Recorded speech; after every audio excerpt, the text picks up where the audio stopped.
வணக்கம். Welcome to life horoscope. நீங்க என்ன நினைக்கிறீங்க? அது நடக்குமா? நடக்காதா? நீங்க ஏதோ ஒரு விஷயம் உங்களுடைய தொழில், அதாவது உங்களுடைய ஜாப், உங்களோட ப்ரொஃபஷன், உங்களுடைய சேஞ்ச் ஆஃப் ஜாப், உங்களோட மேரேஜ், உங்களோட லவ் ரிலேஷன்ஷிப், உங்களோட ஸ்டடீஸ், உங்களோட ஹெல்த், உங்களோட ஃபேமிலி மேட்டர்ஸ், ப்ளஸ் உங்களுக்கு ப்ராப்பர்ட்டி வாங்கணும், இல்ல ஒரு டிராவல் பண்ணணும், ஓவர்சீல ஒரு விசா வேணும், அண்ட் உங்களுடைய பிசினஸ் பிளான் எதுவா இருந்தாலுமே நீங்க நினைக்கிறது நடக்குமா? நடக்காதா? அப்படி நடக்காம இருக்கிறதுக்கு ஏதோ ஒரு தடை வருது. ஒரே அப்ஸ்டக்கிள்ஸா இருக்கு. நாங்க ரொம்ப வேதனைப்படுறோம். இதுக்கு என்ன ஒரு சிம்பிள் ரெமெடி? என்ன பண்ணா இத சால்வ் பண்ணலாம்?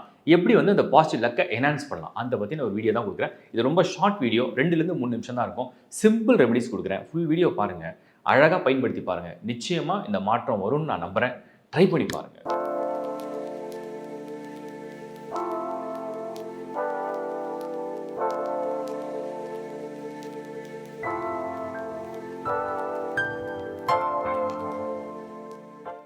கும்பராசி. கும்ப ராசியில அவிட்ட நட்சத்திரத்தில பாதம் 3, 4, சதய நட்சத்திரம் 4 பாதங்கள் ப்ளஸ் புரட்டாதி. இந்த புரட்டாதியிலேருந்து பாதம் 1, 2, 3. இந்த அவிட்ட நட்சத்திரத்தை பற்றி நான் ஏற்கனவே மகரத்துலேயும் சொன்னேன், கும்பத்துலேயும் நான் சொல்கிறேன். அவிட்டம் தப்பிச்சா போதண்டான்ற மாதிரி மனநிலை. ஏன்னா கும்பம் 7.5 சனி. எப்போ தப்பிக்க போகிறோம், எப்போ நம்ம கஷ்டத்தை வெளியே வர போகிறோம், எப்போ இந்த வேலை பிரச்சனை, வாழ்க்கை பிரச்சனை, ரிலேஷன்ஷிப், ஹெல்த் இஷ்யூ மெயினாக எப்படா நம்ம இந்த உணர்வுபூர்வமான விஷயத்தை வெளியே வர போகிறோன்ற ஒரு மனநிலையான எதிர்பார்ப்பு தான் இந்த அவிட்டப்புக்கு இப்போ இருக்குது ஆழமாக. சதயம் வாழ்க்கை தெளிவாகவே புரியல. அதுலேயும் குறிப்பாக சனி தசை நடக்கிறவங்களுக்கு சோதனை இந்த மாதிரிலாம் கூட வருமா, இத்தனை சோதனைக்கும் நம்ம உட்படணுமா அப்படிங்கிற மாதிரி ஒரு மைண்ட் செட். பட் ஃபைனான்ஷியலாக ஓகேவாக இருக்குது, பட் நாட் சாட்டிஸ்ஃபைடு. நீட்ஸ் வந்துக்கிட்டே இருக்குது, தேவைகள் இன்னும் அதிகரிக்குது. அதுக்கேற்ற மாதிரி நாம் எப்படி இன்னும் வளர்ச்சி அடையுதுன்ற ஒரு எதிர்பார்ப்பும் தொடர்ந்து இருக்குது. இந்த பக்கம் புரட்டாதி.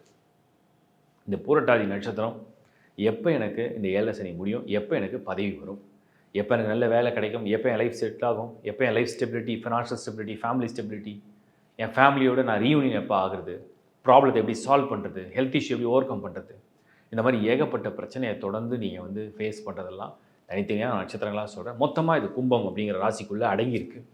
அந்த கும்பத்துக்கு கரெக்டாக 6ஆம் இடத்துல குரு போய் உட்காந்துருக்கு. கடனை வாங்கு, வீட்டை வாங்கு, காரை வாங்கு, வெளிநாடு போ, வேலையை மாற்றவும், வேலை போயிடுமா போகாதா, ஒரு பயமாக இருக்குது, தொழில் நஷ்டமாகுதா, லாபம் வருமா, ஷேர்ஸில் பணம் போடலாமா, இங்கே இன்வெஸ்ட் பண்ணலாமா, என்ன பண்ணலாம் அப்படிங்கிற ஒரு குழப்பம் இந்த கும்பத்துக்கு உண்டு. இன்னும் சிம்பிளாக சொல்லப்போனால் கும்பம் இன்னும் நிறைவேறாத ஆசைகள் நிறைய ஆழ் மனசில், இன்னும் நிறைய ஆசைகள் அப்படியே முயற்சியிலேயே தான் இருக்கே தவிர ரிசல்ட்டை பார்த்த மாதிரி கண்ணுக்கு தெரியல. அப்படி தான் ஒரு நேரம் இந்த கும்பத்துக்கு இருக்குது. என்ன ரெமெடி பண்ணலாம், எப்படி இதை ஓவர் கம் பண்ணலாம், என்ன ரெமெடி பண்ணலாம்? சிம்பிளாக கும்பம் ஜென்மத்தில் ராகு. இந்த ராகு என்ன பண்ணுன்னா ஒரு விஷயத்தை பல விஷயமாக குழப்பம் பண்ணும். இப்போ சப்போஸ் உங்களை பற்றி ஒருத்தர் ஒரு ஒரு ராங் கமெண்ட் போட்டிருக்காரு, ரைட்டு. எப்படின்னா இவர் இப்படி பேசினார், இல்லை இந்த பெண் இப்படி நடந்துக்கிட்டாங்க, அது ரொம்ப வருத்தத்தை கொடுத்து ஏதோ ஒரு தப்பாக அவங்கள பற்றி சொல்கிறாங்க. அதை நீங்கள் 100 விதமாக யோசிச்சு இப்படி இருக்குமோ, அப்படி இருக்குமோ, அதுவாக இருக்குமோ, இதுவாக இருக்குமோ, நம்ம வேலை சரியில்லையா, நம்ம லைஃப்பில் சரியில்லையா, பர்சனல் கேரக்டர் சரியில்லையா, அது சரியில்லையா, இப்படி ஓவராக திங்க் பண்ணி அதை இன்னும் பெருசாக்குவீங்க. இதை முதல்ல ஸ்டாப் பண்ணுங்க. ஏன்னா ராகு இந்த ஓவர் திங்கிங்கால் மட்டும்தான் உங்களை நெகட்டிவ் சைடில் டைவெர்ட் பண்ணுது. அந்த நெகட்டிவ் சைடில் நீங்கள் போகாமல் இருக்குன்னா முதல்ல நீங்கள் நம்மளை யார் என்ன சொன்னால் என்ன இருக்குது, நாம தான் அப்படிங்கிறத நமக்கு உணர்வோம், நமக்கு தெரிஞ்சுக்குவோம். அப்படிங்கிற மைண்ட் செட்டுக்கு ஒரு மெடிடேஷனில் நீங்கள் ஆழ்மன தியானத்தில் போங்க. சொல்ல இந்த ராகுவோட நெகட்டிவ் இமேஜை நீங்கள் கட் பண்ண முடியும். அடுத்த விஷயத்துக்கு வந்துடுறேன். சனி செகண்ட் ஹவுஸில் தானே இருக்குது, ஒன்றும் அவ்வளோ பேடாக இல்லையே.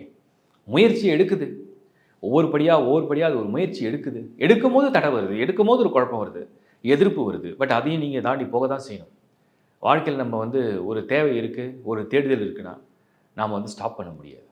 அது தொடர்ந்து பயணம் பண்ணும்போது தான் அந்த தேடுதலும் தேவையும் பூர்த்தி ஆகும். பூர்த்தி ஆகிற வரைக்கும் நம்ம போயிட்டே தான் இருக்கணும்.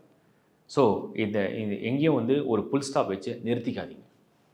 அடுத்தது குரு சப்போர்ட்டே இல்லை, பணம் பத்தலை, ஃபேமிலியில் நிம்மதி இல்லை, ஹெல்த்து சரியில்லை, ஏதாவது ஒரு போராட்டம் வருது, இது ஒன்று முடிஞ்சால் ஒன்று வருது. ஒரு மாணவனுக்கு படிப்பில் பிரச்சனை இருக்குன்னா, படிப்பு பிரச்சனை முடிஞ்சுன்னா பாஸ் ஆன பிறகு அட்மிஷன் ப்ராப்ளம் சால்வ் ஆகிடுச்சுன்னா அங்கே யார் கூடயும் செட் ஆகலை, இல்லை ஹாஸ்டல் செட் ஆகலை, ஃபுட்டு செட் ஆகலை, ஹெல்த் செட் ஆகலை, மைண்ட் செட் ஆகலை. இந்த பக்கம் ஃபேமிலி, குடும்பம், ஒரு பெண் கும்பம் கல்யாணம் பண்ணோம், இன்னும் எங்களுக்குள்ள ரிலேஷன்ஷிப் செட் ஆகலை, இன்னும் எங்களுக்குள்ள புரிதல் வரல, குழந்தை இல்லை, ஏங்குறோம், தேடுறோம், போராடுறோம், பொருளாதாரம் கம்ஃபர்டபுளாக இல்லை, சேவிங்ஸ் இல்லை, ஃப்யூச்சர் பிளானை பற்றி புரியல, இப்போவே எல்லாம் நடந்துடணும்னு நினைக்கிறோம், போராடுறோம், வேகமாக திங்க் பண்ணுறோம். பட் ஆனால் எல்லாமே பொறுமையாக நகருது. எங்களோட புத்தியுடைய வேகம் வந்து ஒரு குதிரை மாதிரி இருக்குது, ஆனால் நடக்கிற விஷயம்லாம் ஒரு ஆமை மாதிரி இருக்குது. இந்த மாதிரி ஒரு பொருந்தாத மனமும் பொருந்தாத சூழ்நிலையும் இருக்கிற மாதிரி இருக்குன்னு நிறைய பேருக்கு ஒரு இதெல்லாம் எப்படி ஓவர் கம் பண்ணுறது? நான் சொன்னேன் ஏற்கனவே ஓவர் திங்கிங் முதல்ல கட் பண்ணுங்கள். ரெண்டாவது குரு 6th ஹவுஸில் உங்களுக்கு ஒரு பலன் வரும், ஆனால் அதுக்குள்ள முயற்சி மட்டும் தான் இப்போ நீங்கள் செய்ய போகிறீங்க. முயற்சி உங்களுடையது, பலன் பிற்காலத்தை வரக்கூடியது. பிற்காலத்தில் வரக்கூடிய பலனை பிற்காலத்தையே முயற்சி பண்ணலாம் நீங்கள் நினச்சிங்கன்னா தப்பு கணக்கு போடுறீங்க. முயற்சி இப்போ செய்யுங்க, அதுக்குண்டான பயிற்சி எப்போ செய்யுங்க. அதுக்கு நீங்கள் உறுதுணையாக உங்களுடைய மனநிலையில் உள்ள, உங்களுடைய எண்ண அதிர்வுகளில் உள்ள, உங்களுடைய ஆற்றலில் உள்ள, உங்கள் புத்தியில் உள்ள உங்கள் திறமையை எல்லாம் நீங்கள் பயன்படுத்துங்க. ஆனால் அந்த முயற்சி பண்ண பலனை உடனே எதிர்பார்க்காதீங்க. அது ஒரு விதை மாதிரி, அதை போட்டு கொஞ்சம் கொஞ்சமாக தண்ணி ஊற்றி அதை வளர்க்க பாருங்கள். அது அடுத்த டிரான்சிட் நடக்கும்போது 7 சனி முடியும் போது ரிசல்ட்டை கொடுக்கும். இதுதான் உங்களுக்கு 2வது ரெமடியாக நான் சொல்கிறேன். 3வது, எப்படி பார்த்தாலும் எங்களுக்கு கொஞ்சம் பீஸ் ஆஃப் மைண்ட் வேணும். ஏன்னா அமைதி இல்லாத மனம் இப்போ கும்பத்துக்கு உண்டு. ஒரு அமைதி வேணும், ஒரு பீஸ் ஆஃப் மைண்ட் வேணும். இந்த பீஸ் ஆஃப் மைண்ட் கிடைக்கிறதுக்கு நான் என்ன பண்ணணும்? அதுக்கு ஏதாவது எனக்கு ஒரு வழி இருக்கா அப்படின்னு நீங்கள் கேட்டிங்கன்னா, இந்த பீஸ் ஆஃப் மைண்ட் ரொம்ப சின்சியரான ப்ரேயர்ஸ் நீங்கள் பண்ணலாம். 1st ஹவுஸில் ராகு, 7th ஹவுஸில் கேது, 2nd ஹவுஸில் Saturn. The best deity for you right now is Lord Vishnu. பெருமாளை வந்து மனசார நினச்சி பிரார்த்தனை பண்ணுங்கள். மனமுருகி வேண்டுங்க, மனமுருகி பிரார்த்தனை பண்ணுங்கள். நீங்கள் சின்சியராக ப்ரே பண்ணி பாருங்கள், உங்களுக்கு இருக்கிற பிரச்சனை எல்லாமே சால்வ் ஆகும். வாழ்த்துக்கள். இப்போ நீங்கள் பார்த்தது நான் வந்து ஒரு பொதுவாக நடக்கக்கூடிய நிகழ்வில் நடக்கக்கூடிய டிரான்சிட்டை அப்சர்வ் பண்ணி தான் நான் ஒரு ப்ரிடிக்ஷனாக கொடுத்துருக்கேன். இது 100% உங்களுடைய பர்சனல் சார்ட்டோட பொருந்துமான்னு கேட்டால் எனக்கு அதால் பதில் சொல்ல முடியாது. பட் ஜென்ரலாக நான் என்னால் முடிஞ்ச அளவுக்கு ஒரு டிப்ஸை தான் கொடுத்துருக்கேன். ட்ரை பண்ணி பாருங்க, ரிசல்ட் வரும். இதையும் கடந்து உங்களோட பர்சனல் சார்ட்டில் என்ன தசா புக்தி நடக்குது, அந்த ராசியும் கடந்து என்ன லக்னத்தை நீங்கள் சேர்ந்துருக்கீங்க, உங்கள் பர்த் சார்ட்டில் எந்த பர்டிகுலர் பிளானட் வந்து எல்லா நெகட்டிவும், எல்லா தடையும், எல்லா குழப்பத்தையும் எது பண்ணிட்டு இருக்கு? ராகு பண்ணிட்டு இருக்கா, சனி பண்ணிட்டு இருக்கா, செவ்வாய் பண்ணிட்டு இருக்கா, இல்லை குருவே கூட நெகட்டிவாக இருக்கா, இல்லை சுக்கிரன் வந்து வீக்காக இருக்கா? எது பர்டிகுலராக உங்களுக்கு வந்து உங்கள் ஹாரோஸ்கோப்பில் நீங்கள் என்ன முயற்சி பண்ணாலும், நீங்கள் என்ன ட்ரை பண்ணாலும், சில பேருக்கு மல்டிபிள் பிளான், சில பேர் சிங்கிள் பிளான், எது உங்களுக்கு தடை செய்யுதுன்னு கண்டுபிடிங்க. அதை கண்டுபிடிச்சிங்கன்னா அதுக்குள்ள ரெமெடியை நீங்கள் ஃபாலோ பண்ணும்போது ரிசல்ட்ஸை வந்து பெட்டராக நீங்கள் பார்க்க முடியும். ஸோ உங்கள் பர்த் சார்ட்டோட இந்த கரண்ட் டிரான்சிஷனை வந்து நீங்கள் வந்து சூப்பர் இம்போஸ் பண்ணி உங்கள் சார்ட்டை அப்சர்வ் பண்ணிங்கன்னா ரிசல்ட்ஸ் வரும்ன்றது என்னோட நம்பிக்கை. ஓகே, சர்வீஸ் இதை கடந்து உங்களுக்கு அஸ்ட்ராலஜிக்கலாக கன்சல்டிங் சர்வீஸ் ஆன்லைனில் தேவைப்படுது. டேரெக்டாக நான் மீட் பண்ணுவோம். உலகத்தில் எந்த மொழியில் இருந்தாலும் சரி, நீங்கள் யூஎஸ்ல இருந்தாலும் சரி, ஆஸ்திரேலியா இல்லை யூரோப் இல்லை யுஏஇ இல்லை ஜெர்மனி, எந்த கண்ட்ரியில் நீங்கள் இருந்தாலுமே நீங்கள் அப்ரோச் பண்ணலாம். எங்களுடைய டீமை நீங்கள் காண்டாக்ட் பண்ணலாம். இந்த டிஸ்பிளே தெரிகிற நம்பர்ஸ் வந்து எங்களுடைய டீமோட நம்பர்ஸ். ஸோ www.lifehoroscope.in இந்த வெப்சைட்டில் நீங்கள் லாகின் பண்ணி என்னோட நீங்கள் பேச முடியும். என்னோட பேர் சங்கர் நாராயண், உங்களுக்கு நல்லாவே தெரியும். ஸோ மீண்டும் ஒரு நல்ல நிகழ்ச்சியில் உங்களை நான் சந்திக்கிறேன். எங்களால் முடிஞ்ச பெஸ்ட் சர்வீஸை உங்களுக்கு தொடர்ந்து கொடுத்துட்டே இருக்கும். நன்றி, வணக்கம்.